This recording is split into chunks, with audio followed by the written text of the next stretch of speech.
Sapagkat kayo naniniwala at sumasampalataya at sumusunod sa aking salita, sapagkat buhay na wala hanggan ang inyong makakamit.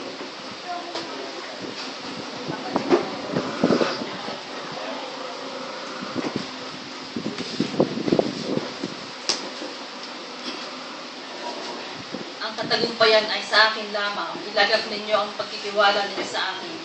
Sundin ninyo ang aking kalooban at lahat ng bagay na nakakalulog sa akin at lalawig ang inyong buhay. Huwag kayong matakot. Sa pagtagumpayan ko ang lahat, magtatagumpay din kayo. Amen. Mga kapatid, may plano ang Diyos sa atin eh. At yung plano ng Diyos na yon, magkakaroon tayo ng masaganang kapayapaan at sa huli ang buhay na walang hanggan. At ibibigay ng Diyos ang kasaganaan ng buhay sa atin. Kasi sabi ng Panginoon eh, I come here to give you life and make it abundantly. Sabi sa Jeremiah, bibigyan mo kayo ng masaganang kapayapaan at ang dulo nito yung masaganang kawakasan. So malapit na ang kawakasan at ipagkikita ng Diyos sa atin ang masaganang biyaya at pagpapala spiritually, physically, materially. Ngayon, hindi masyadong kung naramdaman ng Shekinah na glory, konti lang. Yung first two, worship natin noon, noong January, ramdam ko yung Shekinah na glory. Ngayon, medyo mahina ang tama, kumbaga sa tama ng alak eh. Konti lang. Pero nandun pa rin, hindi nawawala si Shekinah na glory. May degree nga lang. Yung talaga mararamdaman mo yung lakas. Ngayon, ang siguro, 5 to 6 lang ang number. Hindi ka tulad nung nakaraan. 9, 8. The obedient shall prosper in all things. So, merong kalooban ng Diyos sa atin na magbibigay kasaganaan sa ating buhay, pero we have to do the conditions. Kasi, magpo-prosper tayo sa lahat ng bagay. Pagkat ito ang dalangin ni John kay Gaius, babasahin ko sa inyo sa 3 John 2.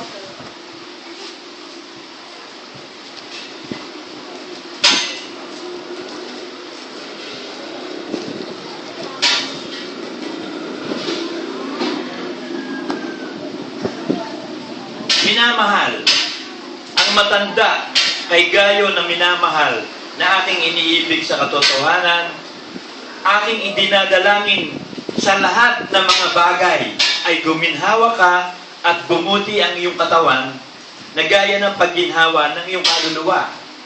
So yung ating espiritu at kaluluwa, pinaginhawa na, justified yung spirit. Ngayon ang kaluluwa natin nagpapahinga na. Nakamit ng kaluluwa ang kapayapaan.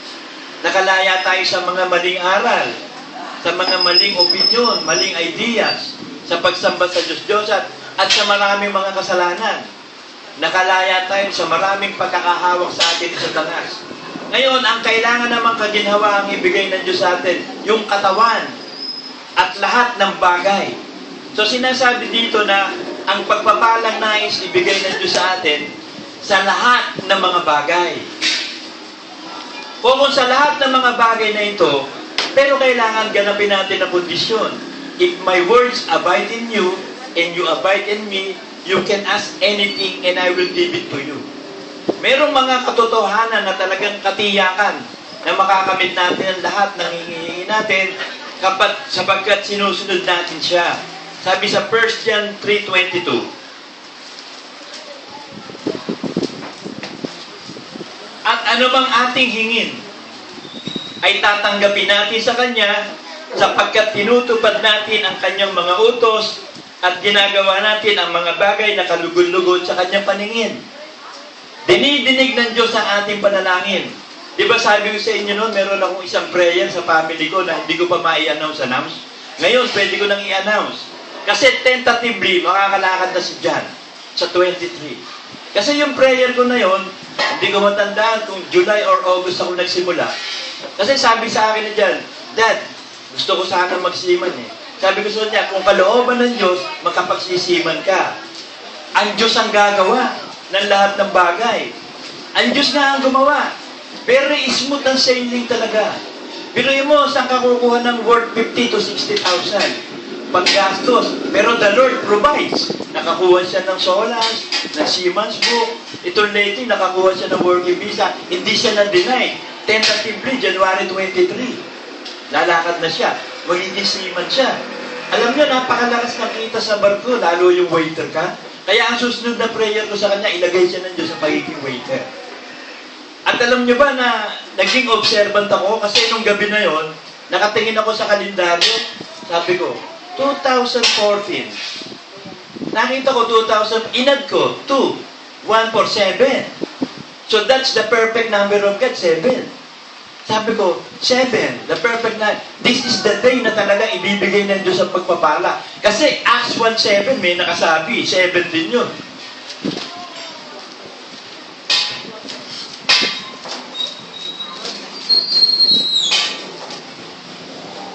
Sabi dito sa Acts 1:7, sinabi niya sa kanila, hindi ukol sa inyo ang pagkaalam ng mga panahon o ng mga bahagi ng panahon na itinakda ng Ama sa kanyang sariling kapamanahan.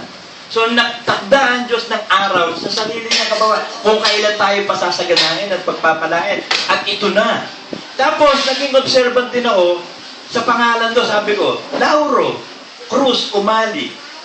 Lauro, 5, Cruz, 4, Umali, 5. 14. Divided by 2, 7 na naman. 14. Kinuha ko yung pangalan ni John. John James Umali, 14 din. So, ito ba'y nagkakatag? Walang aksidente o coincidence sa Diyos. 7 din. Alam niyo yung LCJ, 7 din. Di ba ang Roman numerals L? Ilan yun? Di ba 50? Yung C, di ba 100? Yung J, sabi ko, X ang 10 eh. J, ano ba? Kinuha ko yung Roman alphabet. A, B, C, D, E, F, G, H, I, J, 10. Hay ko, 50 plus 100, 150 plus 10, 160. 1 plus 6, 7. Yung LCJ, 7. Sabi ko, hindi nakatiyang ba to? O ito talaga itinagda ng Diyos sa atin. Babasa ako sa inyo ng mga ng patunay na yung 7 and 14 talaga sa Diyos na number. Sabi sa Revelation. Revelation 1.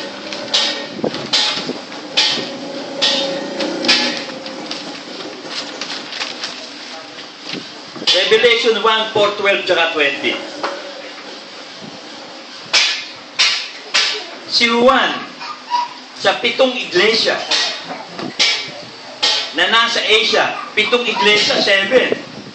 Biyaya ang sumainyo nawa at kapayapaan mula doon sa kanya na ngayon at nang nakaraan at mula sa 7 espiritu na nasa harapan ng kanyang luklukan. Puro 7, yung 12. At ako'y lumingon upang makita ang tinig ng nagsalita sa akin. At nang ako'y lumingon, nakita ko ang 7 kandelerong ginto. 7 candlesticks, 7 spirits of God, 7 angels. Sabi sa Revelation 2:1. Sa anghel ng iglesia sa Efeso, isulat mo, ang mga bagay na ito sinasabi na may hawak ng 7 bituin sa kanyang kanang kamay na yaong lumalakad sa gitna ng 7 kandelerong ginto. 7 stars, puro 7, the perfect number of God. Tapos 2014, 7, pangalan ko 7, LCJ 7, pangalan ni John 7, answered prayer. Itong pasok pa lang ng January, answered prayer na agad. Yung worship natin sa Spirit, si Kaya ng Glory. Overwhelming naman signs. Sabi ko, kapag si John nakalakad sa 24, Grand Islam na yun. Talagang jackpot. Kasi 23 lakad. Kasi yung 24, 1 plus 2 for 7 eh. Tentative pa lang yung lakad din siya sa 23. So yung tentative, ibig sabihin, experimental pa lang, pwedeng baguhin. Hindi permanente. So pwede, sabi ko, pag lumakad si John ng January 24, Grand Islam ang 7. At ang isa ko pag napansin sa sarili ko, kasi nung bata ako, maliit ako, hanggang siya nagbinata, mahilig ako magsugal ng dice. Guys, ang galing ko sa 7. Ang galing ko sa 7. Pag bumabato ko ng 7-11, laging 7. Nakakatatlong sunod-sunod ako hanggang 4 na 7. Talagang yung number ko noon pa 7. Hanggang ngayon, 7. Sa lahat ng ginagawa, 7 pa rin talaga ang number.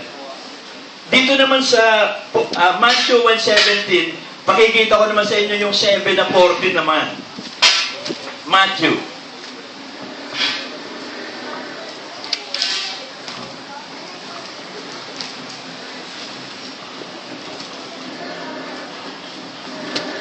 So, talagang may confirmation eh. Kasi naglalagay ang Diyos ng confirmation signs. Si Sikaya, nung paglingin siya ng Diyos, sabi ni Sikaya, ano ang signs?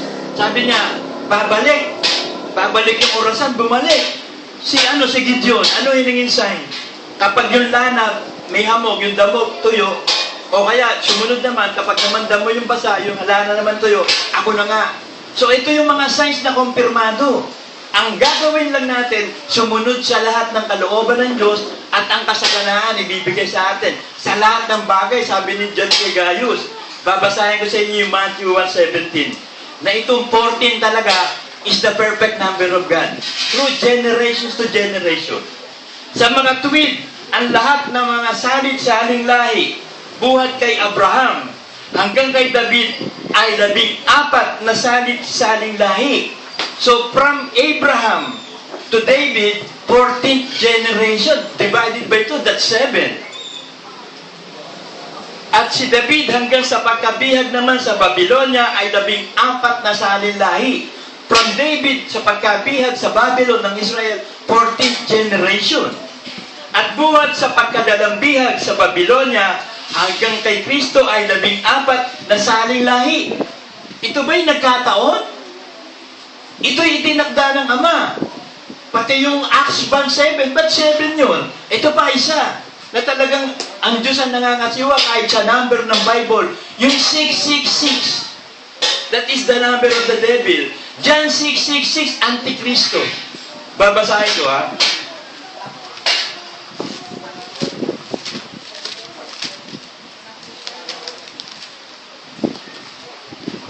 John 6:66. The number of the devil.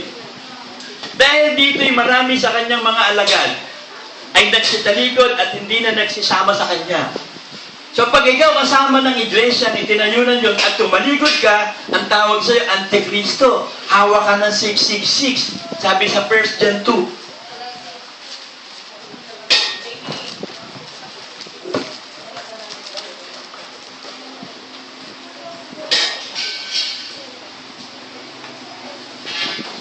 John 2:18-19. Mumunting mga anak, ito na ang huling oras. At gaya ng inyong narinig, na darating ang Antikristo. Kahit ngayon lumitaw na ang maraming Antikristo. Kaya nga nalalaman natin na ito na ang huling oras. Sila'y nagsilabas sa atin. Sa John 6:66, tumalikod yun kay Kristo. Ito naman, tumalikod din kay Kristo. Ang ulo ng iglesia si Kristo. Nagsilabas sa iglesyang itinayo ni Kristo.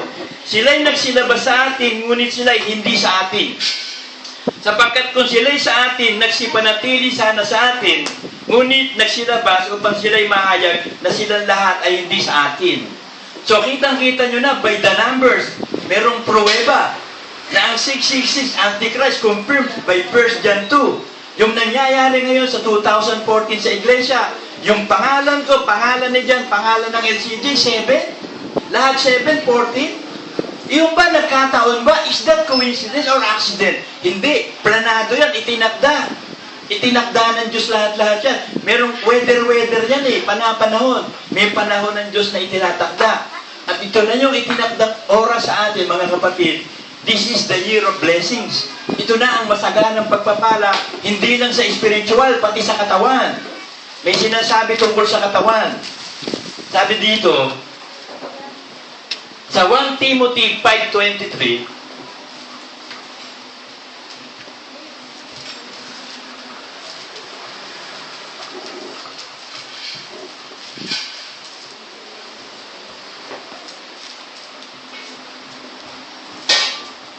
kasi dito, may sakit sa tiyan si Timothy. Eh marami sa atin. Ako, may sakit ako sa tiyan, may hyperacidity ako eh. Hindi makuha basta ng Kremel S o ng Risec 20, Risec 40, yung hyperacidity. Pero may gamot eh. Ibinigay ang Diyos, sabi dito sa 1 Timothy 5:23. Huwag kang iinom pa ng konting tubig lamang, kundi gumamit ka ng kaunting alak. Kaunting alak, hindi marami ha. Baka sabihin mo, may sakit yan ko, kaya ako minom ng alak eh. Kaunti nga eh. So, ibig sabihin, 1 giga. 1 giga lang. Kung di gumamit ka ng kaunting alak dahil sa iyong sikmura at sa iyong madalas na pagkakasakit. So gamot din pala yung konting alak sa madalas na pagkakasakit at saka hyperacidity, digestive diseases. Ngayon, huwag mong gamitin naman lisensya. Kaya ako umiinom ng red wine eh. 2 boteng red wine, panggamot sa tiyan.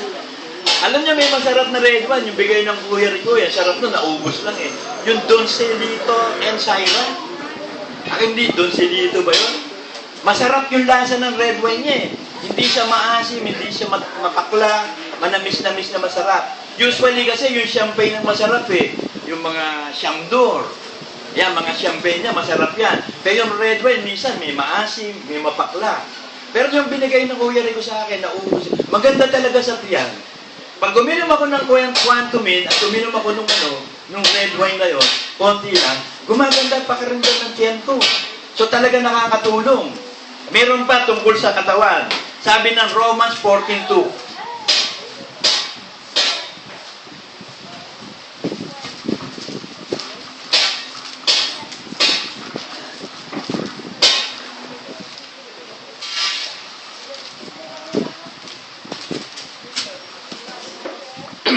May tao na may pananampalataya na makakain ang lahat ng bagay.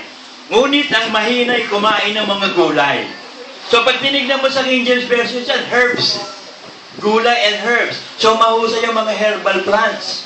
Yung mga asitaba, mahusay yan. Yung mga ginkgo biloba, mahusay na, yung mga pinakulo ang, sambong, pinakulo ang banaba, mga lemongrass, mga kung ano-ano pang mga herb, at saka mga gulay. Kapag mahina ka daw, kumain ng gulay. So pampalakas yun. Yung honey, nasa Bible din yan, complete food siya. Yet masasanay ka, yung mana na galing sa langit, sinasabi ng mga Bible scholar, ang lasa nun, parang the finest flour na tinapay na may honey. Ang tindi nun.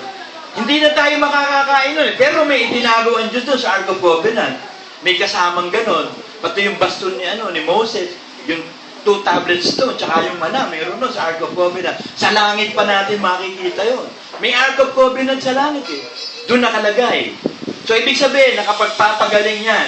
Yung gulay at saka yung lalo ang Word of God. Sabi dito sa Proverbs 15:30.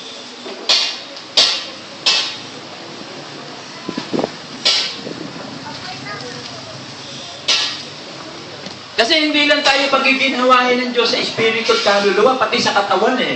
Ito yung sinasabi mga pagkain na talaga makakatulong. Lalo na Word of God. Sabi sa Proverbs 15:30, ang liwanag ng mga mata ay nagpapagalak ng puso at ang mabubuting balita ay nagpapataba ng mga buto. Ano ba yung mabuting balita? Good report of the Word of God, ang Ebanghelyo. Sabi sa Proverbs 16:23,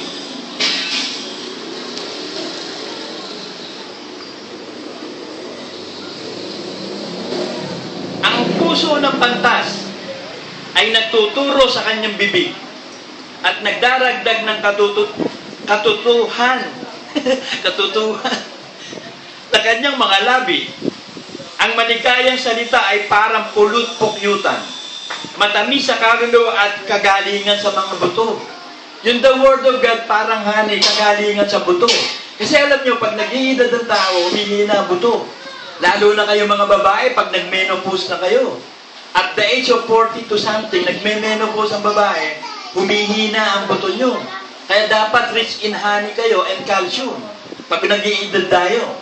So dapat mahilig kayo sa mga gatas, sa mga caltrate lactate. Kasi pag nag-iedad tayo, lalo babae, lalo yung menopause. At saka nababago ang kondisyon ng katawan, at saka yung emotional character. Nababago. Yun ang hindi maipaliwanag eh. Ba't pag nag-menopause may effect? Ba't pag naglilihi may effect? Ang mga babae, masyadong maraming effect. Sabi ng James 5:16, sa spiritual naman,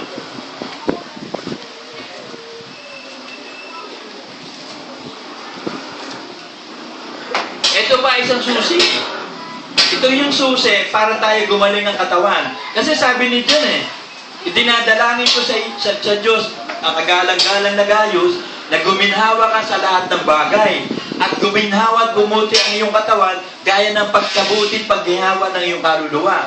So dapat ang katawan natin gumiginhawa din. Sabi dito, James 5:14 to 16. May sakit baga ang sino man sa inyo? Ipatawag niya ang mga matanda sa iglesia at ipanalangin niya siya na pahiran ng langis sa pangalan ng Panginoon. May sakit ba kayo? Lumapit sa elders ng iglesia. May pastor, may mga elders dito. Magpalihans ka. Yung kagaya ng ginagawa natin tuwing linggo, may sakit ka, palihans ka sa pastor. At ang panalangin ng pananampalataya ay magliligtas sa may sakit. At ibabangon siya sa Panginoon at kung magkasala siya, ipatatawad sa Kanya. Magpahayagan nga kayo sa isa't isa ng inyong mga kasalanan at ipanalangin ng isa't isa ang iba upang kayo'y magsigaling. Malaki ang nagagawa ng maningas na panalangin ng taong matuwid. So, confess your sins to everybody. Sabihin mo sa kapatid mo, alam mo ako, napakahina ako pa talaga eh. Napakahina ako, nagkakasala pa ako. Di malalaman na, share rin ako dun eh. Papanalangin ng kayo sa isa't isa, magsisigaling kayo. Ang panalangin ng matuwid, dinidinig na dyan. Bakit? Nagko-confess ka ng kasalanan eh. Hinihingi mo ng tawad. So, yung effective prayer nandun. Yun ang susi ng pagpapagaling pa. Meron pa sa 2 Chronicles 7:14.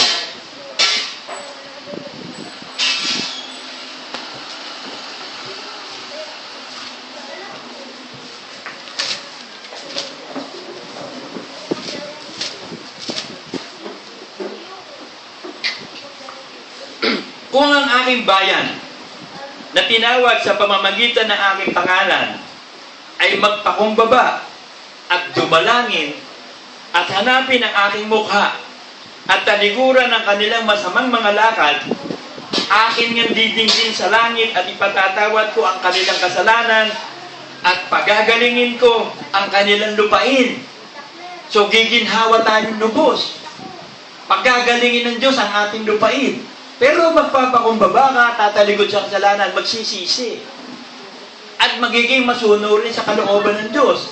Lalo na sa tithes at offering. Sabi sa Malakay 3:10-12. Dalhin ninyo ang buong 10 bahagi sa kamalig upang magkaroon ng pagkain sa aking bahay. At subukin ninyo ako ngayon sa bagay na ito. Sabi ng Panginoon ng mga hukbo, kung hindi ko bubuksan sa inyo ang mga dungawan sa langit at ihuhulog ko sa inyo ang isang pagpapala na walang sapat na silid na kalalagyan. So, walang sapat na silid na kalalagyan. Kaya bubulwak eh. Lalabas yung pagpapala sa espiritu at kaluluwa mo, pupunta sa katawan at sa lahat ng bagay na material. So, bubulwak ang lahat ng pagpapala. Talagang lahat lalagyan. At aking sasawayin ang mananakmal dahil sa inyo at hindi niya sisirain ang mga bunga sa inyong lupa ni malalagasan man ang bunga sa di panahon ang inyong puno ng uba sa parang, sabi ng Panginoon ng mga hukbo. At tatawagin kayo ng lahat na bansa na mapapalad sapagkat kayo'y magiging maligayang lupain, sabi ng Panginoon ng mga hukbo. So this is the time for business. Kung gusto mong sumagana at payamanin ka ng Diyos this year, anong business na gusto mong i-involve ang sarili mo? Mag-business ka. Sasawayin niya yung mananangkal. Mananangkal eh. Ano ba yun? Ano ba yun?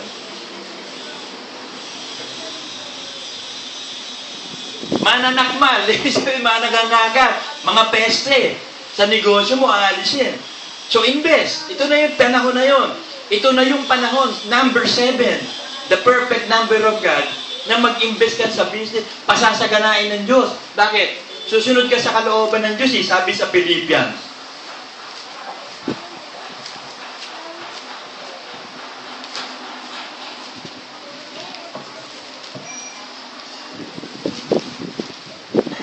Philippians 4:18-19. Dadapot mayroon ako ng lahat ng bagay at sumasagana ako'y busog. Palibhasa tumanggap kay Epaprodito ng mga bagay na galing sa inyo, na isang samyo ng masarap na amoy, isang handog na kaaya-aya, na lubhang nakakalugod sa Diyos at pupunan ng aking Diyos ang bawat kailangan ninyo ayon sa kanyang mga kayamanan sa kaluwalhatian kay Kristo Jesus. Kaya kung ikaw mapagbigay na, masunurin ka sa dekreto ng apostol, sigurado ang kasaganaan ng buhay sa iyo. Mayroon pang nakasulat sa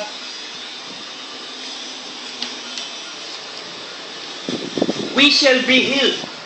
Pagkagalangin tayo ng Diyos. Sabi sa Exodus 15:26.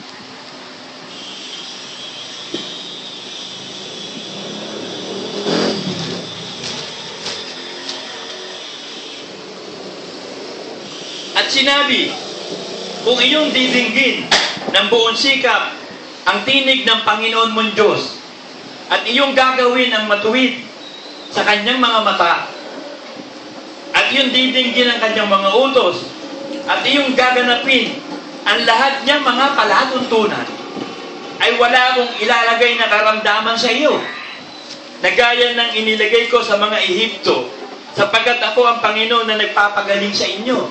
So wala siyang ilalagay na karamdaman. Magkaroon man tayo ng sakit, aalisin niya. He is the healer eh. Siya ang nagpapahintulot ng sakit. Hindi naman nakapagbibigay ng sakit si Satanas basta-basta kung pumapayag lang ang Diyos. Eh ang gagawin ng Diyos, pag masunurin na tayo, wala nang akan dito, hindi na tayo matatalo sa laban. Puro kasaganaan at pagpapala, pati sa katawan, walang sakit. Gagaling tayo sa lahat ng sakit natin. Ako, unti-unti ko lang nararamdaman ng sakit ko, gumagaling na nga eh. Hindi man sa pamamagitan ng lens, pamamagitan ng doktor at gamot. Ang importante, gumagaling ang lahat ng sakit natin.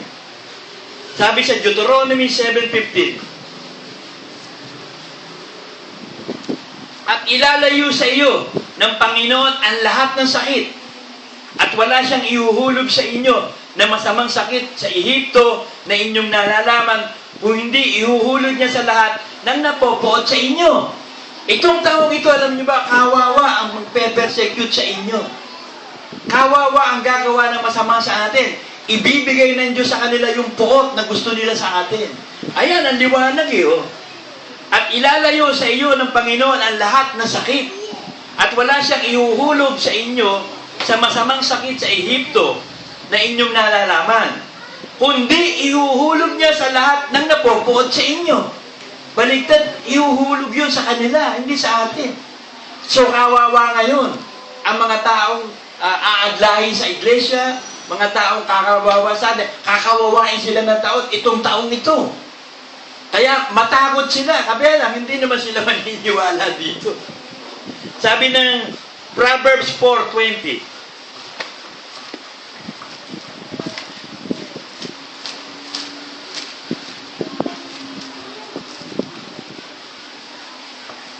anak ko, makinig ka sa aking mga salita.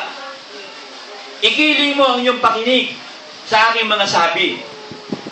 Huwag mahiwalay sa iyong mga mata. Ingatan mo sa kaibuturan ng iyong puso, sapagkat buhay sa nakakasumpong at kagalingan sa buo nilang katawan.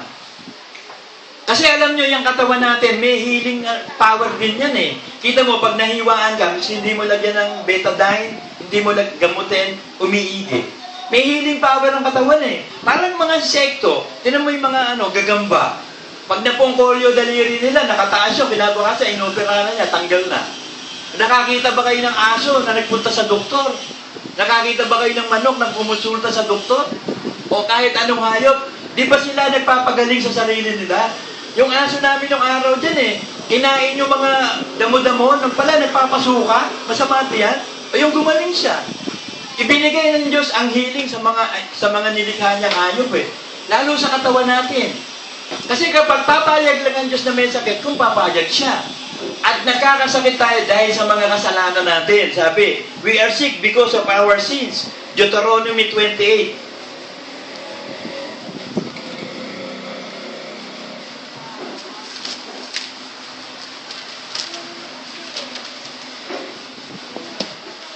Deuteronomy 28:58-60. Kung hindi mo isasagawa ang lahat ng mga salita ng kautosang ito na nasusulat sa aklat na ito upang ikaw ay matakot dito at maluwalhati at kakilakilabot na pangalan ang Panginoon mong Diyos Kung magkagayon gagawin ng Panginoon na kamangha-mangha ang salot sa iyo. At ang salot sa iyong binhi, malaking salot at totoong malaon at kakilakalabot na sakit at totoong malaon. So, i-inflict ng Diyos sa atin ang sakit kapag hindi ka nagsisisi ng mga kasalanan. So, ang gagawin ng Diyos sa atin ngayon, pababanalin tayo. Upang sa pagpapabanal sa atin, lahat ng pagpapala sasagana sa atin. Sabi pa nga dito, maglulundagan sa tuwa eh. Sabi sa Malakay 4:2.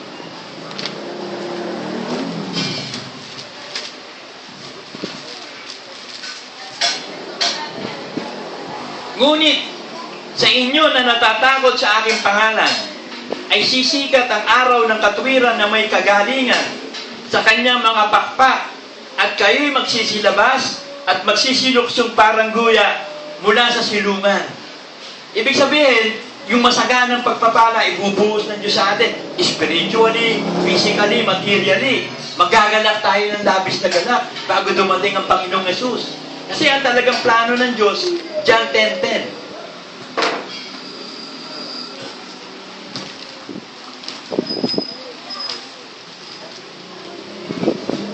Hindi pumarito ang magnanakaw kundi upang magnakaw at pumatay at pumuksa.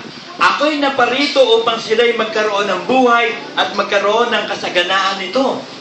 So, bibigyan tayo ng buhay na walang hanggan, pero pag bago ibigay ang buhay na walang hanggan, bibigyan tayo ng buhay at kasaganaan nito.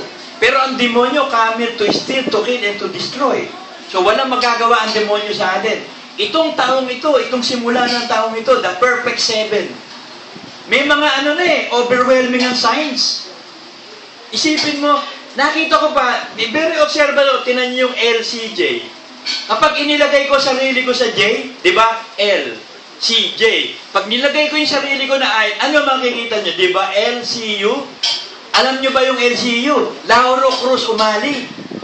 Pero pag LCJ, ligaya ni Kristo Jesus. So dapat alisin ko yung sarili ko doon para maging J. Pag inilagay ko yung sarili ko, ang lalabas ako. So hindi dapat mangyari.